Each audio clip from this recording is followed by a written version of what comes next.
Good evening, girls and ghouls. This is Poppa Redwood.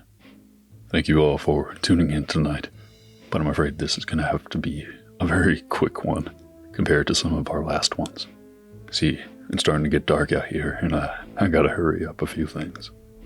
But first, I would like to thank Dark Out Publishing once more for providing a fine piece of literature to tingle the senses.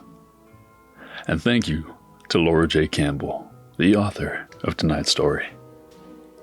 And now, without further ado, Mr. Hijinks by Laura J. Campbell.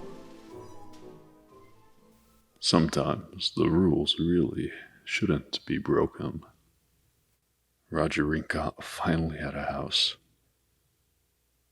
He had not earned it, never having lived up to his potential, as his sister so lovingly wrote in a letter to him, happy venom in her tone.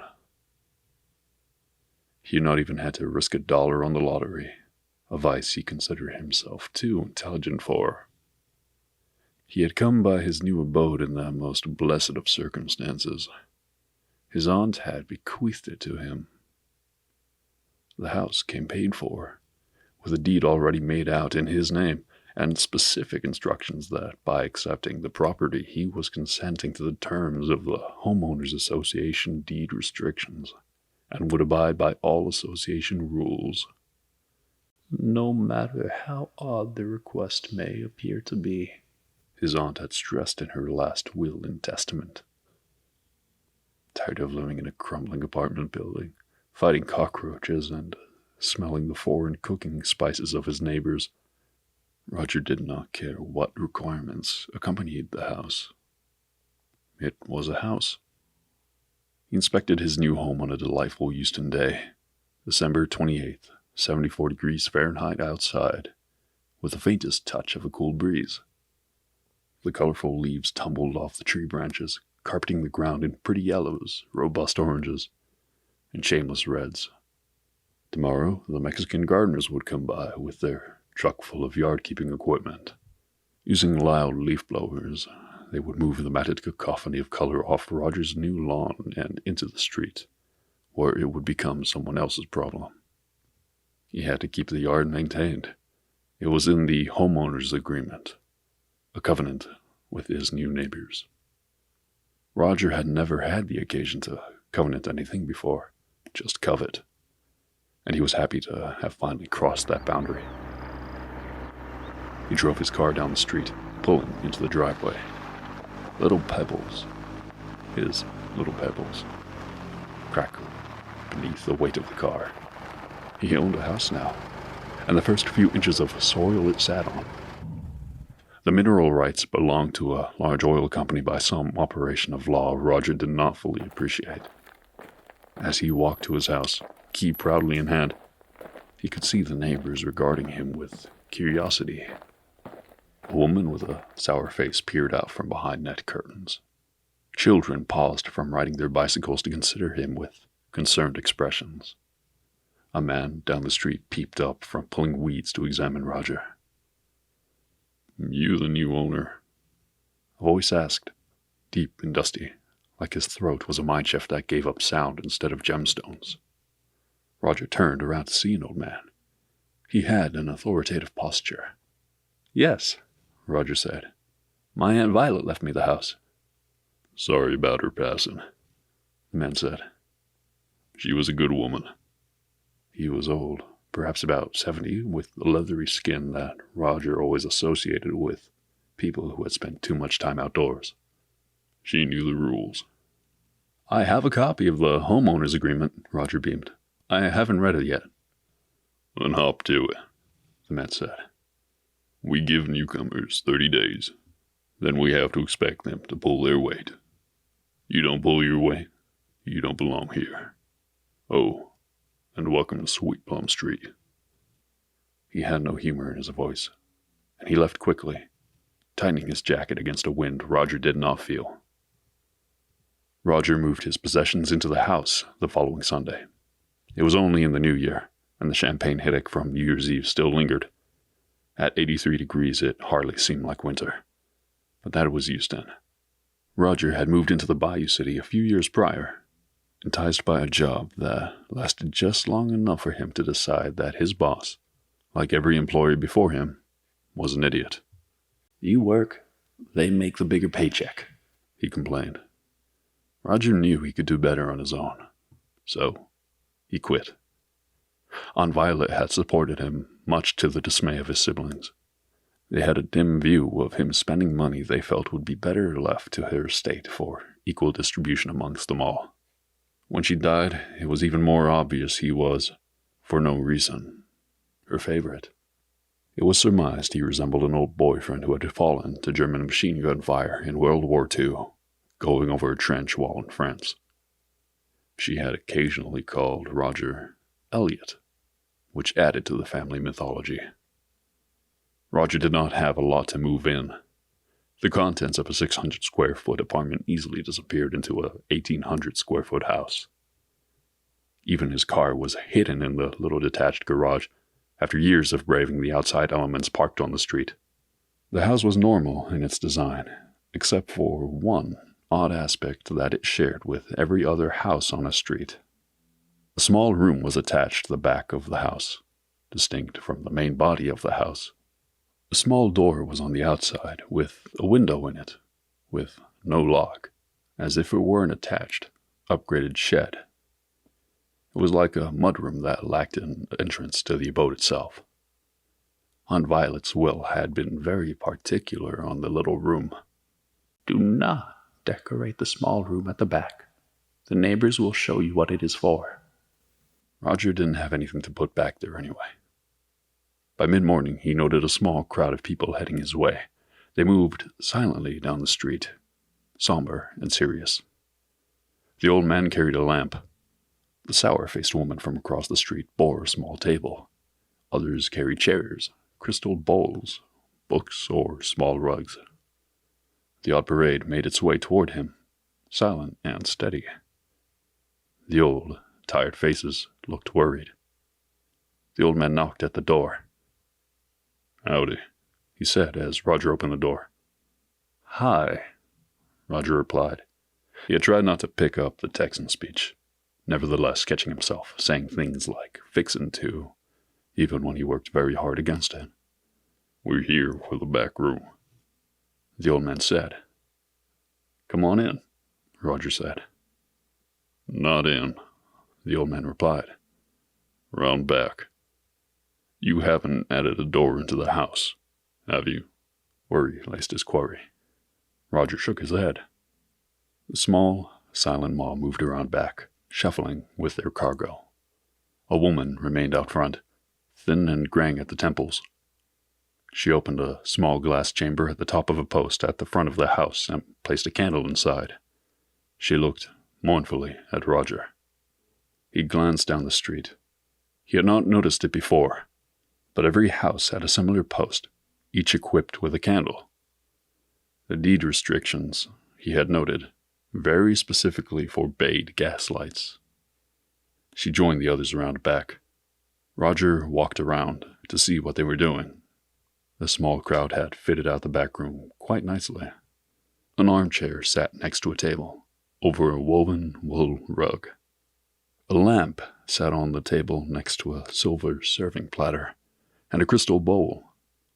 A hand-painted ceramic mug was turned upside down on a doily. Books and magazines were neatly fitted into a little bookcase. "Thanks," Roger said, eyeing their handiwork. "Isn't for you," the old man said. "You haven't read the agreement yet?" "I started it." The sour-faced lady got close to Roger. "You don't mess with nothing," she said harshly. "This is for Mr. Hijinks, and you best stay away from his stuff." Roger was taken aback. "Mr. Hijinks?" The crowd looked at him with odd apprehension. "Read the agreement," the old man said. "You have 30 days. 30 days until you either step up to the plate, or one way or another you're likely to be out of here." The small group left, as quietly as they had come. Standing in the backyard, Roger could see over the rows of low hurricane fences into his neighbors' yards. Every house had a similar small room, tucked at the back of the house. Each was similar in its outfitting, with a chair and a table and a lamp. What a bunch of weirdos, Roger said to himself. In the evening, Roger was carelessly flipping through the channels on the television. Even with cable and a good 300 stations to choose from, his boredom was not swayed by any of them. He saw the thin woman with her graying hair making her way down the street. The other neighbors watched her. She stopped by a house across the street, and a half a dozen doors down. Roger could see the house well enough. Taking out a long lighter, the thin woman lit the candle in the little lamppost at the front of the house. The old man, across the street, seemed to sigh to himself before disappearing again behind thick, velvety curtains. The woman inside the house that had been selected worriedly made the sign of the cross over herself. She pensively stepped back, letting her own curtains fall into place. Roger watched her shadow curiously. The woman sat down, her body silhouetted by the blue glare of her television, the flickering light oscillating inside her front room. Roger wasn't entirely sure, but he thought he recognized the shadow of a rifle, sitting ready across the old woman's lap. Eventually you will be the chosen one, Aunt Violet wrote in her will. Abide by the association. Houston had evolved without zoning. It had made up its own rules in its rapid expansion.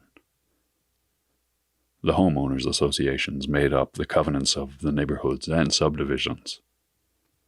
The agreements carried significant weight. Violations could result in eviction.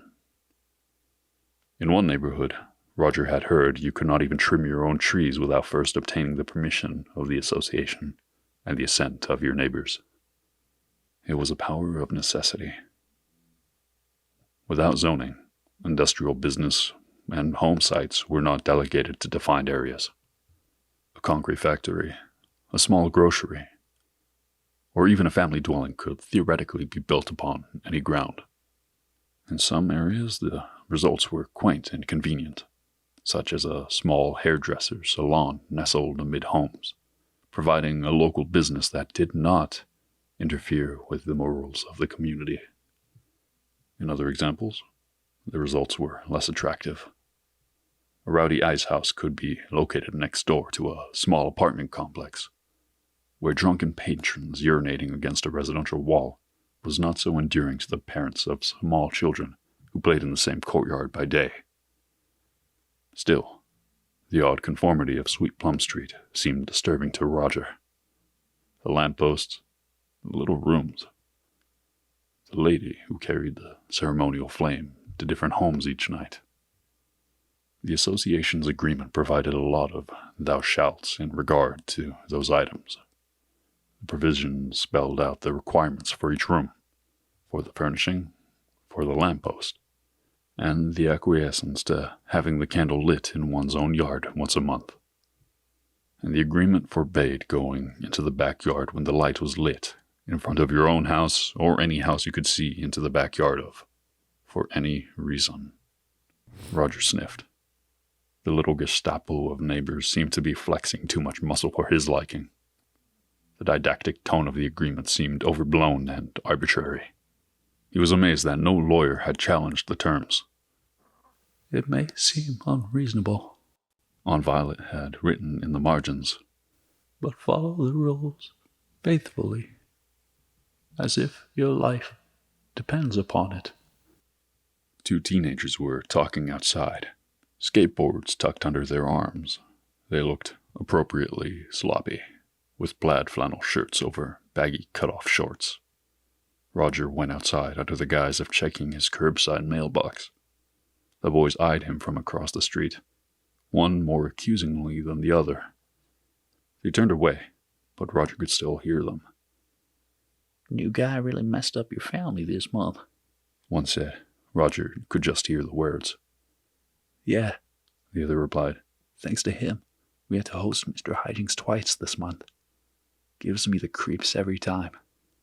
Think the new guy will fit in? His aunt was decent enough. Let's hope he's from the good side of the family. He seems like a bum. Doesn't work. Doesn't do anything around his own place. They moved away until Roger couldn't hear anything else. The old man walked up to him. "You read your responsibilities?" he asked. Roger was taken aback by the old man's ability to suddenly appear.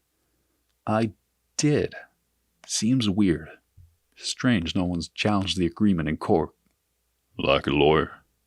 Yeah. This town is lousy with them. "Son, I am one. I was a Texas super lawyer 22 years in a row. I specialized in homeowner disputes." You should have challenged your own deed restrictions. "For your information, neighbor, I was the one who wrote our association's agreement. Take it to court, and I'll bury you myself." A month had passed.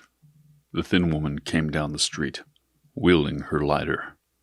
She paused in front of Roger's house, eyeing him sternly. She lit the candle. You know the rules, she called out. Roger watched her through his curtains. He noted the other neighbors nervously eyeing his house from their own living rooms. His telephone rang. It was the old man. "Stay inside. Don't go outside, no matter what you hear. You got a gun?" What damn fool has a gun? "Damn fool who wants to defend himself," the old man said. "Gun may not help, but it might buy you some time to get away. Stay away from the room." He hung up. Roger placed the phone down. There must be something in the water here. Some toxic craziness bubbling up from the ground, Roger thought. He sat down, guzzling a cheap beer and munching on potato chips. He flipped channels, searching for something worth paying the cable bill each month. He found an old action movie, uncut, on a 3-digit channel. A noise interrupted his pleasant inactivity. The sound of the door on the little back room being opened. He stood up, unusually alert. Probably those teenage punks playing around, he thought. The punctuation of the telephone ringing interrupted his suspicions. He picked up the phone. "Sit down, son," the old man said. "I can see you standing. Sit back down. Keep your ears open if you must. We all did the first time. But you need to stay put." What? Are you watching me? "It's your first night hosting Mr. Hijinks. We're all watching you." Roger peeped through his curtains. Every house bore testimony to the eyes scrutinizing him, peering out from a dozen living room windows. The woman with the sour face. The thin woman who lit the candles. The teenagers in their respective houses. Everyone was watching him. "Mr. Hijinks visits us all, and we play good hosts. Provide him a place to shelter for the night, a little food. I brought a plate of fruit and cheese and some of my best port wine over this afternoon while you were out." What? Isn't that trespassing? "Your agreement with us says we can enter the back room to maintain it. It's important. Mr. Hijinks is a shared responsibility." Who the hell is Mr. Hijinks? Is there some nut in my back room? "It's our back room," the old man corrected firmly. "Says so in the deed. The community as a whole owns the back rooms. Don't separate yourself from the community." Roger felt his blood heat up. What does that mean? "Mr. Hijinks doesn't like to be denied or seen. He has been here longer than any of us. His property rights go beyond the soil, beyond the minerals. You don't mind the oil company owning the rights to any soil beneath your ground, do you?" I do, as a matter of fact. But there wasn't anything I could do about that. "Same with Mr. Hijinks, son. His claims go back before you or I were born. We owe him a reasonable accommodation." What does this nut do if one of us stands up and says no? "Then," the old man said solemnly, "someone dies." Roger stood for a moment, hearing the sounds of a body settle into the chair in the back room, the floorboards creaking with someone's weight. There was a subtle musical note, an old phonograph playing mournful blues. "The hell with this, I'm going back there," Roger said. "Individual defense is not the way," the old man warned. "You can't win. You don't even have a gun." "I got a good enough steak knife. Anyway, what's it to you? You let this maniac sleep in your back rooms, feeding him fancy fruits. He's probably just a stupid vagrant who can't believe he's gotten away with this sweet scam this long." He hung up his telephone. The telephone began to ring again, but Roger ignored it. He was in his kitchen, plucking a large, sharp knife out of the knife block. He stepped out of a side door and opened the back gate. The low wattage bulb in the lamp in the back room dimly illuminated the backyard. Roger could hear the phonograph playing the blues, the distinctive, scratchy, silky noise softly filling the mild night air. He looked in the window to confront his uninvited responsibility. There was no one immediately visible in the small, strange room. Only a half-empty glass of port wine, some naan cheese, and a plate of crackers and crumbs. "Son of a bitch," Roger snarled. "Probably those damn teenagers." He prepared more for a verbal assault on them than an attack with a steak knife. As his hand touched the doorknob, the door rattled violently. A shadow thrust itself against the window. Something scratched long, claw-like nails against the inner glass. The sound was like a giant axe scraping against a blackboard. The room began to rattle, fueled by a fierce wind that initiated from inside the neatly decorated walls. The neighbors closed their curtains tightly, wanting no association with the defiant one. Oina Rincott Beltran sat down across the table from the old man. He handed her a neat portfolio of papers. "We're happy you're signing the house over to the Homeowners Association," he said. "I have a house in Flagstaff," she said. "I couldn't take on the responsibility of keeping this house up, and you're offering me more than a fair price. Saves me having to find a realtor." "We were awful sorry about your brother." "He was prone to depression," she replied. She was uncomfortable sitting at the same table her brother had died at. Roger had been found the morning after he went out back. He had slit his wrists, the red petals still warm on the linoleum when the police arrived. He had also plunged a thick steak knife deep into his throat. The police knew Sweet Plum Street. They didn't ask how Roger had managed that feat. Only Roger's fingerprints were in the house, although it appeared he had been dragged from the backyard in through the side door. That didn't get noted either. The street had a history of odd suicides, a string of tragic accidents, and a good set of unsolved murders. That was Sweet Plum. When I signed the papers, "You're using the house as some kind of community center?" The old man nodded. "We're interested in preserving the neighborhood's traditions and institutions." "You're not the average cookie-cutter development," she said, happy to have relinquished her rights to the house both her brother and her aunt had died in. Roger and Auntie Violet had been so alike in at least one regard. They were so ultimately curious about everything, and neither of them had ever listened to Oina. The old man watched her drive away when they were done. The thin woman approached him after Oina was gone. "It's done?" "The house is ours," he reported. "When do the workmen arrive?" "This afternoon," she said. "They say they'll have the light up by early evening."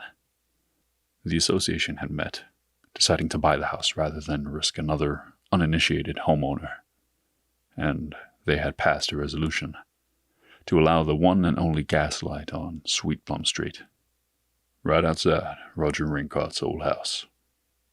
One light that would burn every night, lighting the way for Mr. Hijinks. My. Sometimes the HOA really does know best. Never thought I'd say that.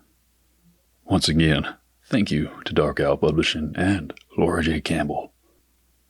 You can find Mr. Hijinks within the pages of No Lesser Angels and No Greater Devils, a collection of terrifying tales by Laura J. Campbell. published by Dark Owl Publishing. And one more. Oh, sounds like I'm out of time.